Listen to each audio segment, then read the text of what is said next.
Hello and welcome to today's presentation on the gig economy and forgotten expenses. This video is sponsored by Berkey Cox Evans and Bradford accounting firm, and I am your presenter, Ray Langley. Here's our official legal disclaimer. As we are all genetically different, we are all financially unique as well. Therefore, all Schedule C's and Schedule E's are going to be just a bit different. Now, what is the gig economy? The gig economy is a summation of independent contractors being paid by entities for certain tasks instead of being paid through a salary or hourly wage as we normally are. Engagements are typically short-term and are done within 24 hours, averaging approximately 1 hour. Examples of people utilizing the gig economy are Uber drivers, people who rent out their houses with Airbnb, Lyft drivers, people who sell stuff on Etsy, or offer their services through TaxRabbit.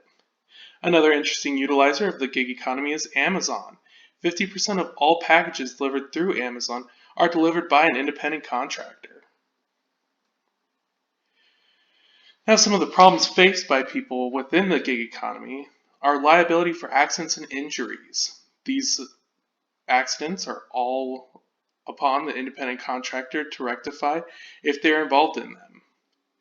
It is often hard for people within the gig economy to meet minimum wage when performing tasks. Income tax is not withheld each time money is deposited to your account.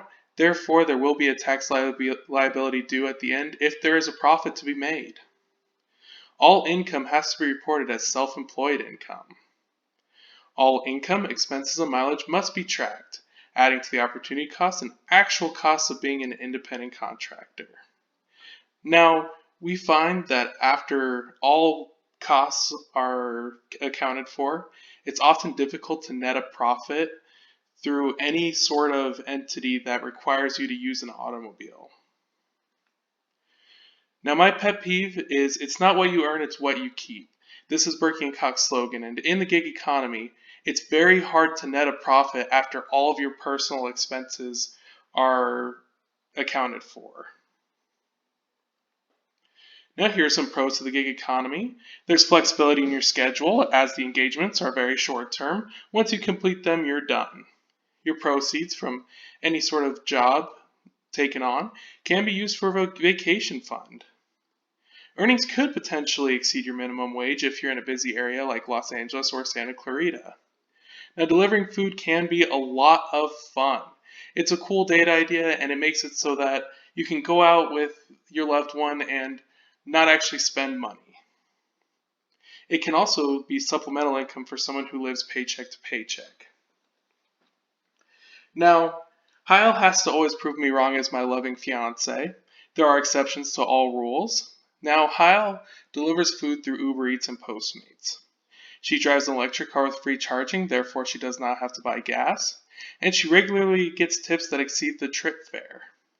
Now, I try to make her expenses go up by buying stuff like insulated bags and getting her new clothes, but all of this stuff always makes her earn more money than she would have anyway.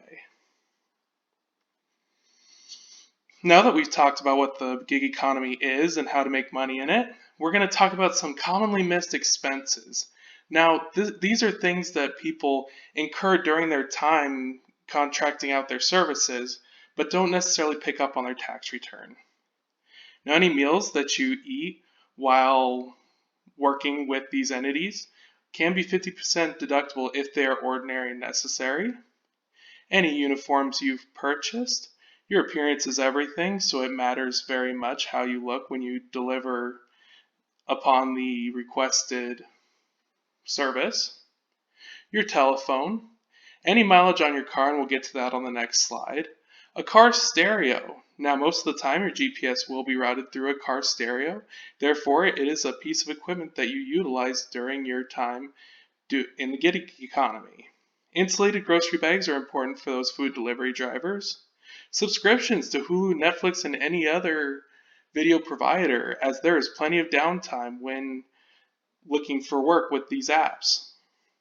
Any sort of software that you utilize in order to track your expenses. Headphones, a phone holder for in your car, your car washes and details to make sure that your car is in pristine condition for those deliveries. Now here's an Excel spreadsheet of a mileage log. The link to this log will be in the description, but you should utilize it anytime that you go out and drive for one of these entities, as your mileage is very important come tax time. Now you're going to want to track regular mileage for your vehicle as well. However, that's a lot easier as you can take your annual mileage for that figure. Now we're going to talk about the gig economy and how it relates to Airbnbs. That's the application utilized to rent out homes and apartments. Now, any income derived from Airbnb should be treated as a rental property and reported on a Schedule C. We recommend that if the property is going to be utilized as a rental primarily, that an LLC be set up in order to limit personal liability. Some commonly missed expenses include interest on home loans. We notice a lot of the time people will see the 1098 and assume that the interest paid on the home loan should go to their itemized deductions, when in reality it should be reported on their Schedule E. We see property taxes also reported on the itemized deductions instead of the Schedule E where they should be. Any subscriptions to Hulu, Netflix, etc. that are on the smart TVs within the rental property. Any cleaning expenses. Supplies such as shampoo and conditioner. And any cookware. Now every Airbnb I've stayed in has had some sort of cookware within it, and I'm sure that a lot of those have missed that expense. This has been the presentation on the gig economy with Berkey & Cox Accounting Firm.